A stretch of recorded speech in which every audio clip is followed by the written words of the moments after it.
Mars.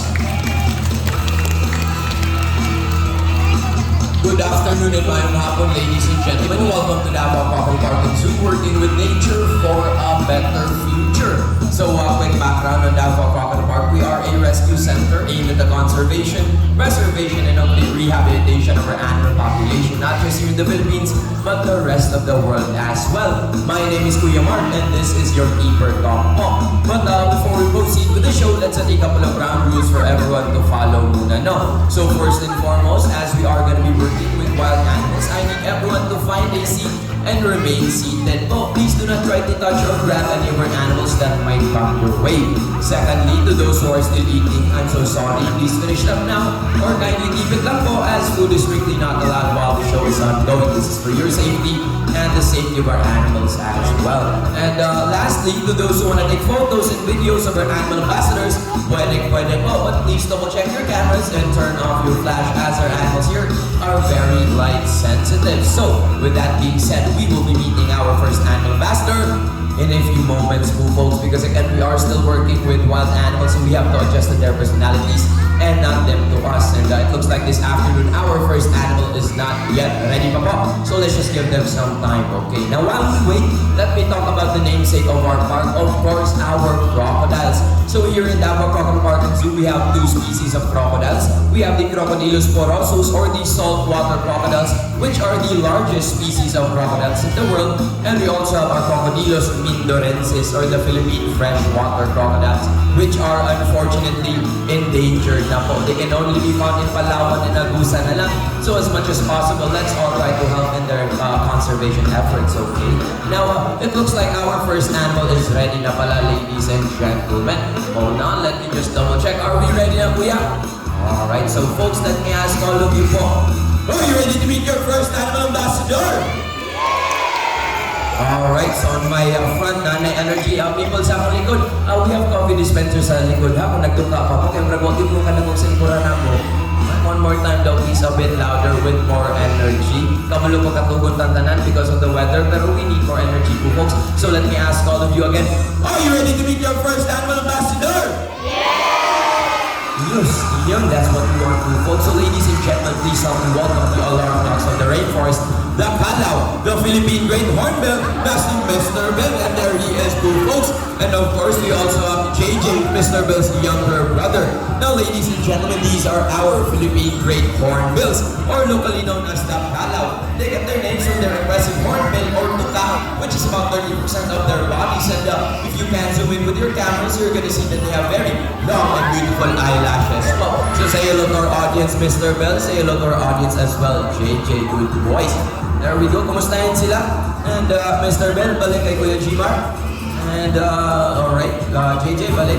Alright, Mr. Bell, dihalang ka. Okay, folks. Now, ladies and gentlemen, hornbills are known to be monogamous. Monogamous meaning, once they find a partner in the wild, they will stay with them forever.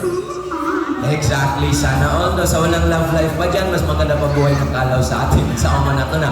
But as we've shown how Mr. Bell and JJ finds their perfect partner, I need everyone to shout fly at the count of 3, okay? So let's go for a trial run first. Again, shout fly at the count of 3. 1, 2, 3! Again, people sa likod na ako, natay coffee dispenser sa gawas na. Kung nagduka pa mo, pero huwag yung kadungog dire. Louder daw please with a bit more energy. Mga pitak, kaya kabalukog na magpanahon. Pero again, tagaan mo na itong energy para marespeto na ito mga hayop. So 1, 2, 3 po again, folks. Fly. 1, 2, 3! Fly! That's what we want and that's what our hornbills need. So ready, Mr. Bell, JJ, audience again. Fly the count of 3. 1, 2, 3! And there it is, folks, the aerial acrobatics of our very own hornbills. Now, ladies and gentlemen, that is their natural behavior. But out in the wild, in order for them to find their perfect partner, they will need to catch the most fruits or the most insects in order to impress the most females. But now, let's say it one more time, please, Kuya Dexter, Kuya Gmar, Mr. Bell, JJ. Audience, ready your phones. Mabilis lang no. And again, fly at the count of 3. 1, 2, 3! And there it is, folks. Once again, if you are witnessing this in the wild, you are very lucky as you are watching their mating ritual, or in short, naliligaw po ang ating mga kalaw. Now, JJ, go back to Kuya Dexter. Wait lang, nagunan pa si JJ. JJ, go back to Kuya Dexter, and let's give our hornbills a round of applause for ladies and gentlemen. Thank you so much, Mr. Bell and JJ. Now, as you can see, blue folks, unlike most birds who walk from place to place, hornbills actually hop from place to place or tumatalon sila as their secondary means of locomotion. Now, let's meet our next animal ambassador na po. And our next animal ambassador is very bold and colorful in order for him to stand out to the opposite sex. So please help me welcome Barak, our blue and gold macaw. And there he is, blue folks. Now that is Barak, our blue and gold macaw, with the scientific name of Ara, Ararao, meaning genius. Why are they called geniuses? They have the mental capacity of a 4-year-old child. Oh, so kasing talino ni Barak, ang isang kindergarten student na kuya. There we go. Thank you so much for feeding Barak. Si Ma'am Lab. There we go, Ma'am. Bigyan na pagkaan si Barak. And Barak, get it.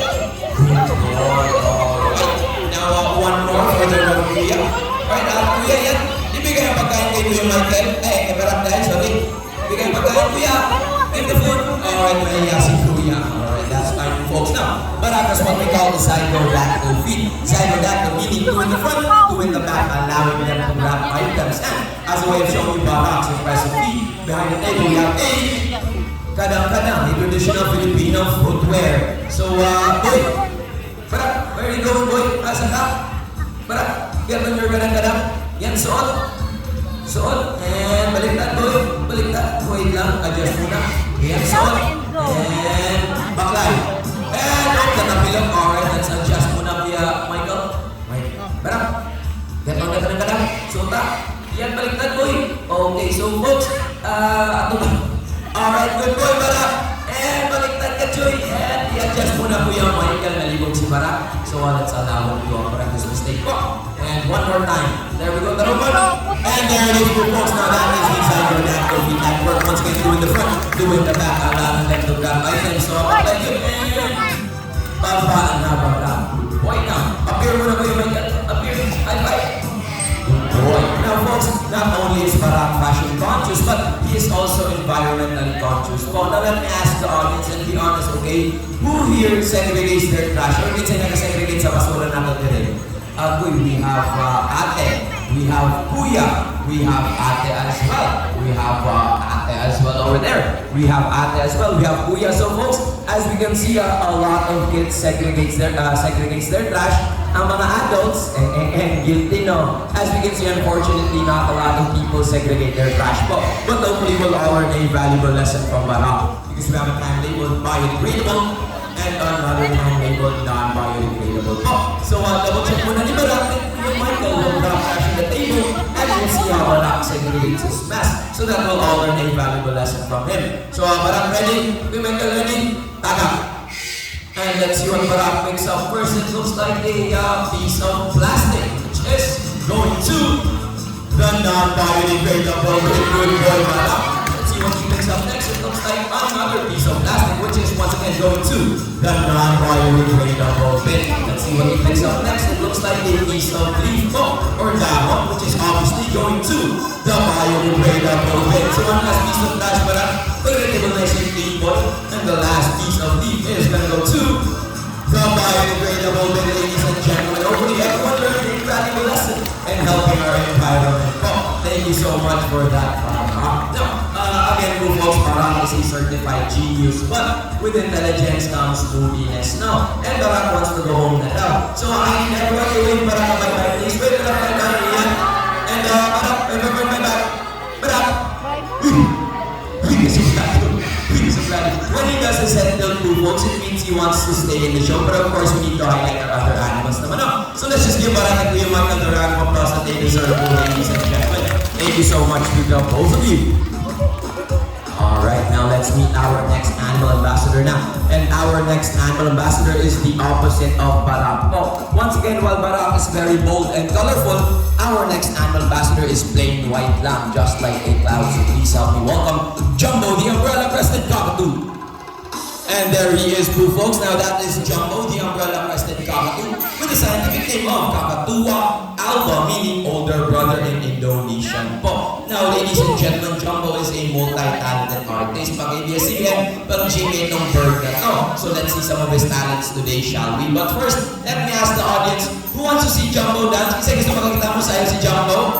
Okay, nagaganda. Alright, now, who wants to see Kuya Dexter dance? Kasi gusto makakita mo sa'yo si Kuya Dexter. Okay, nagaganda ng Kuya Dexter so kailangan dito mo sa'yo. But now, let's turn off our flash now. Oh, excuse me. Let's turn off our flash. There we go. Now, Kuya, hit it. Now, ladies and gentlemen, that is the moonwalk made famous by Michael Jackson. So good boy, there Jumbo, fancy footwork. So, yan, kumpleto, aling mong routine. And there we go, good boy, Jumbo. Nice fancy footwork there. Now, like I said, folks, he is a multi-talented artist. So let's see his next talent, shall we? Let's see his acting skills. Now, Jumbo, what do we do if we see a predator? Wala na po. Okay, so ladies and gentlemen, for this next talent po, we need to have a dry table muna. So, Kuya Dexter, let's clean the table. There we go. And, alright, now ready na, Jumbo? Okay, now, Jumbo, what do we do if we see a predator? Naagila! Naagila, Jumbo! Naagila! Patay! Patay! Good boy, Jumbo. Now, folks, that is their natural reaction. But out in the wild, whenever they see a predator, they will either run away or play dead, as most animals do not want to eat already dead or rotting meat. Now, let's see it one more time, please, Jumbo. We have another predator. Nagagila. And kadramatic ito pang-star magic. And patay! Good boy, Jumbo. Now, like I said po folks, pang-ABS-CBN, pang-GMA ng bird na to, and of course, it would be complete if walang question and answer portion, diba? So, let's ask Jumbo a couple of questions muna. Now, Jumbo, look at Kuya Dexter. Tanawa si Kuya Dexter. Is he good looking? Okay ba si Kuya Dexter? Very good, Jumbo. Bakit daw na Kuya Dexter? Pasensyahan na. So, ay mga asawa na lang yun, naging mo nagwapo ka. Now, how about the Jumbo? Nagsabot na taha. Look at me, am I good looking? Pogi ba ko? Mas bosa kung makatuda mo dyan po Alright, so, po makatawa mo. Yeah, sakit ko ninyo makatawa. So of course, folks, Jumbo is a bit biased no because Kuya Dexter is his handler naman. So let's go na lang sa audience para wala talagang bias. How about si Ma'am in the red dress? Is she beautiful? Bakit ba si Ma'am? Look at her. Congratulations to you, Ma'am. Jumbo, Cruz, maganda ka raw, but of course, we don't discriminate here. How about si Kuya in the pink shirt? Is he good looking? Okay ba si Kuya? Congratulations to you as well, Kuya. Pogi ka raw. Now, the whole bird sa pananaw ni Jumbo. Now, let's give Jumbo and Kuya good Dexter a round of applause to folks. Thank you so much, Jumbo, and of course, Kuya Dexter. Now, let's meet our next animal ambassador na po. And our next animal ambassador is the younger cousin of Jumbo po. So please help me welcome our other umbrella president, kakadu, na si Apollo. Apollo, and there he is, folks. Once again, that is the younger cousin of Jumbo, our other umbrella president, Kakadu. Now, let me tell you this, unfortunately, 70% of our air pollution comes from our transportation. So our cars, our motorcycles, our buses all contribute to global warming. Pero, as a way of showing an alternate way to commute to work or to commute to school to lessen our carbon footprints, Apollo has there at the table a bicycle. And let's see how Apollo uses this. So, sakay. Yeah, Macha. And there was the most, but once again, that is designed that the feet that work, two in the front, two in the back, so Macha. And para lang, good boy, Apollo. Now, to the kids out there, or maybe some adults who still don't know how to ride a bicycle, nothing to worry about though, because we also have a scooter for Apollo. Now, let's see how Apollo uses this. So, sakay, Macha. Open nila, helmet, tapos ka. And para lang Apollo. Now, folks, those are the alternate ways for us to commute to work or to commute to school to lessen our carbon footprints. And you may have noticed po that Apollo is happy this afternoon. You can tell by checking out the crown or crest on his head, which will raise or lower depende sa kanyang mood. Now, let's give Apollo and Kuya Michael a round of applause that they deserve to folks. Thank you so much to the both of you.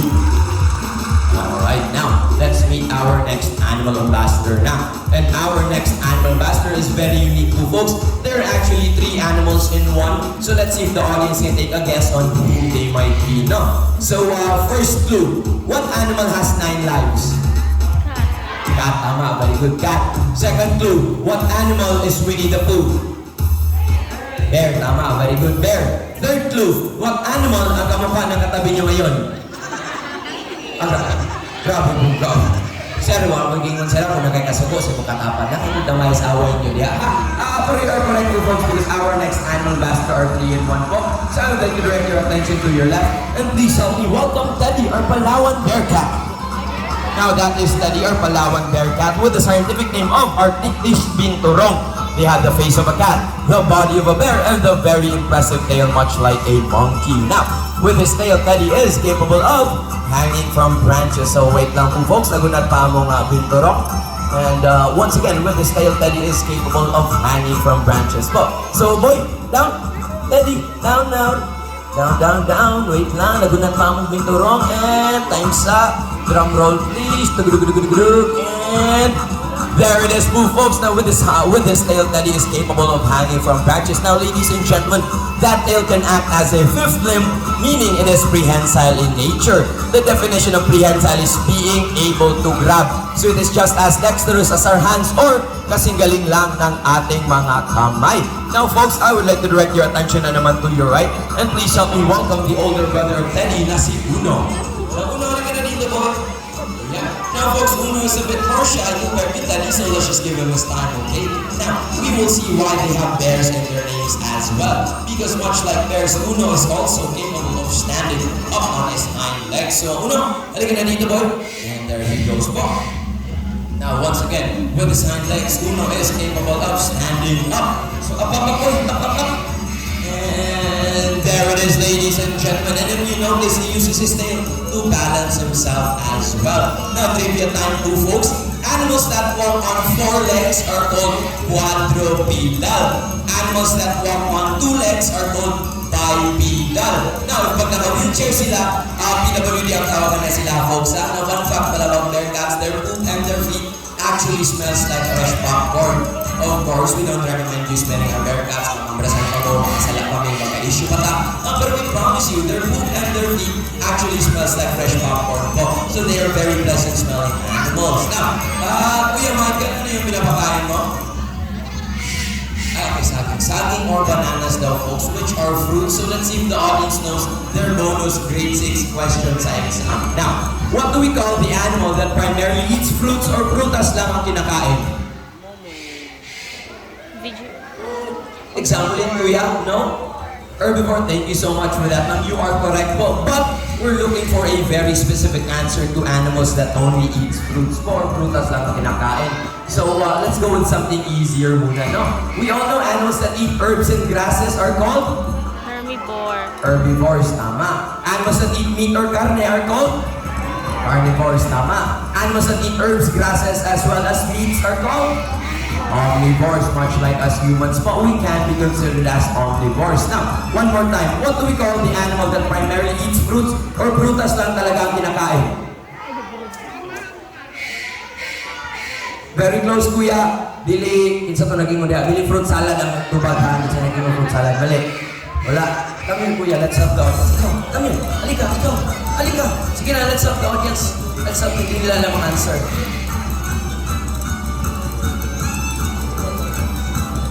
So yan, face the audience na ito. Kuya, asa naman ka? Dili sa ta. Wala pa na ito natubag ang audience yan. So kuya, face the audience tayo. Yan. Now, what do we call the animal that primarily eats fruits or prutas lang kinakain, kuya? Frugivore. You are correct. So ladies and gentlemen, let's give Kuya a round of applause. Please, palapakan natin si Kuya. Thank you so much for that. He is correct, folks. The answer is frugivore, meaning their primary diet consists of only fruits lang po or prutas lang ang kanilang kinakain. Once again, the answer is frugivore. In short, I'm sure mas mahal pa sila og nilalawans kung sa kwata ng dire. Exactly, ito na tagsana all kay nito po na po ng presyo sa durianas lang mahalan na. Now, it looks like Uno's back home na po, okay?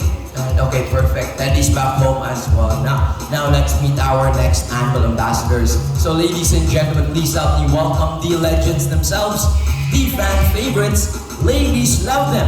Na si Mingming and si Au Au.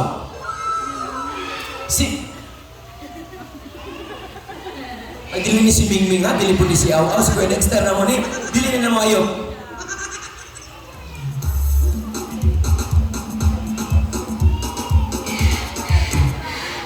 Agoy. folks, we are still working with wild animals, and as much as we want to show you their amazing talents, we don't want to alter their natural behavior. But I'm so sorry talaga, pasensya na. Unfortunately, Mingming and Awao are not in the mood to work this afternoon. Pero they are in the mood to play now, and they are playing hide and seek, no? So kindly help us look for our animals na lang. Yeah, maybe check under your seats daw. Saan na kuya? Yes, and there's Awao. Yan, sa mga audience natin na nanandog nagdulang trip to Jerusalem, balik sa Tagigod, saan mo yung ticket, tag-tribig niya yung master rin, no? Paano man itong show? Yan, Hawa. Mga ata, mga kuya, mga sir, mga ma'am, you can touch our gentle giant kasi may mingin si Awao. Of course, they mean you no harm po, but please do not touch our handlers kaya mas delikado pa itong mga handlers. Yan, sa mga ma'am, balik sa Tagigod, wala pa naman ang show, sa'yo po na yung ticket.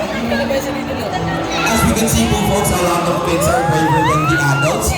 Ang mga bata pagpadulong magulit, ang mga tiguang managan. Yan, touch the snake, ate, don't be scared. We promise you, safe na safe po kayo, ate. There we go. Touch the snake. Hawakan ang ahas. There we go. Very good. Thank you so much, Kuya Jimar and Kuya Dexter for finding Mingming and Awao, our gentle giants. Now, folks, we're gonna need two very lucky victims for this next, victim. Volunteer for this next part po. Now, Kuya, unfortunately, kids are not allowed for this part of the show po. So, we're gonna need an adult for this. Now, Kuya Jimar, may napili ka na ba? So, si Ma'am daw with the glasses, gray t-shirt, denim jeans, white sandals. Yes, Ma'am, let's have you up here. Let's have you meet our gentle giants. Sige, Ma'am, safe na safe po tayo bago lang nagpantirevy si Kuya Jimar. Sige, Ma'am, saka na punta dire. Pang Facebook, pang Twitter, pang Instagram. Dagan kag-likers, malawak dire. So, let's have you up there rin na po. And how about you, Kuya Dexter? May napili ka na ba?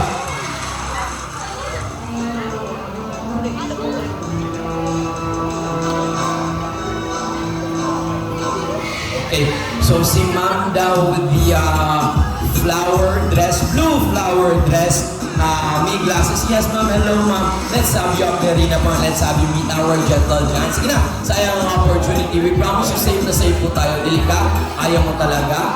Oh, how about you na lang daw, Ma'am. Sige, Ma'am, let's have you up there rin na po. Perfect. Yan. Dito po tayo. Alright. Okay, safe na safe po tayo, Ma'am. Wala tayong magugulan diri. Again, bago lang nagpantirevy sa mga trainers, so safe pa ta. Now, of course, folks, before we have to meet our gentle giants, let's meet our guests muna, no? So, Ma'am, introduce yourself. What's your name and where are you from po? I'm Angel from Governor Generoso, Davao Oriental. Davao Oriental. Okay, Davao Oriental. What's your name and where are you from too, Ma'am? I'm Elsie Mia Tapal from the City of Love, Iloilo City. Ilonggo din ka, Ma'am. Hello, Ma'am. Kumusta? Ilonggo, bubaya ko, no? Okay, so Davao Oriental and Iloilo. Okay. Kuya, Davao Oriental and Iloilo daw.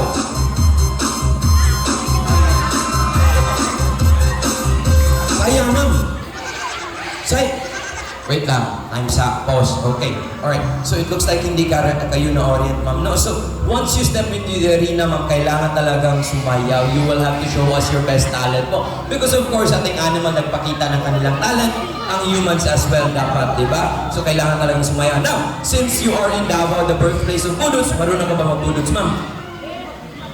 Hindi masyado. Okay, if hindi ka marunong magbudots, may dance ako, Ma'am, na I'm sure alam mo. Pwede ka magdinikling na walang kawayan, Ma'am, basta sasayaw ka talaga. Na, Ma'am, marunong ka ba magbudots? Gamay, okay, gamay ka, marunong magbudots, gamay. So, Ma'am, ikaw magdinikling na way kawayan, ikaw, Ma'am, magbudots sa kailangan yun pakita yung talent. Now, Kuya, one more time daw, please. Yan, sayang mga Choy. Tura, oh. Davao Oriental. Iloilo, represent. Wala ka, Ma'am? Gusto mo na, Ma'am? Gusto mo na, Ma'am? Dinikling yun na, walang kawayan. Ha? Dili ka ba? Wala kay dance mo, Ma'am. Dili yun. Usod no, pag walay kawayan. Okay, tama na lang, Kuya, na, Ma'am, since hindi ka talagang sumayaw as punishment, you get to meet Awao, ha? Now, as a reward, since sumayaw ka talaga, you get to meet Mingming. Okay, manamak na yung tingin, Ma'am. Relax lang, Ma'am. Relax lang. Relax lang. There we go. Pakihawak the snake. Touch the snake, Ma'am. Guniting bitin, Ma'am. There we go. Ma'am, relax na kayo. Hindi rin naratol sa mga na to ni.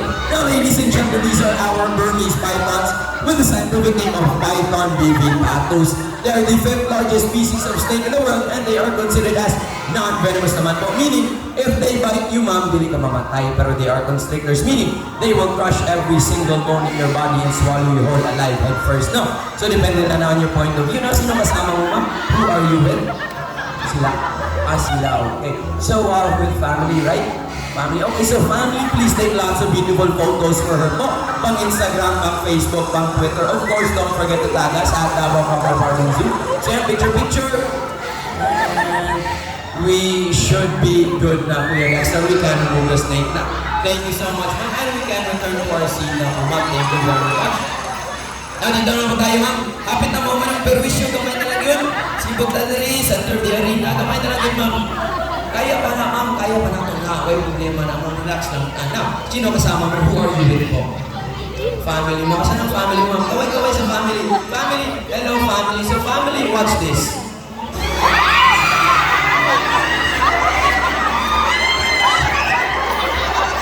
Please, the audience, ma'am. Ayan. Couple of questions na naman. Ma'am, ano ginawang permission na? How do you feel, ma'am? Kumusta ka? Okay, fair enough. So it goes to show folks that even if she is scared, these are very gentle giants naman, no? And they mean you no harm po. Now, one more question for this name, ma'am. Baka na lang, Kuya Dexter, Kuya Jimmer. Lago naging patag sa singing ni ma'am, bugnaw ng panahon. And we can remove the snakes now. And we can return to our seat na po, ma'am. Thank you so much, folks. Let's give our guests a round of applause for being very brave and meeting our gentle giants. Thank you so much to the both of you. So ladies and gentlemen, here in Davao Crocodile Park and Zoo, we have a mission, and that is the conservation, preservation, and hopefully rehabilitation of our animal population, not just here in the Philippines, but the rest of the world as well. Pero, give yourselves a round of applause also for helping us out on our mission. Kaya salamat guys sa inyo ang lahat. On behalf of my fellow trainers, we have Kuya Jimar, we have Kuya Dexter, we also have Kuya Gucci with the tip box if you want to help us out some more on our mission po. And back there is Kuya Michael. Once again, my name is Kuya Mark. We are Davao Crocodile Park and Zoo, working with nature for a better future. Daghang salamat kayo sa inyo tanan.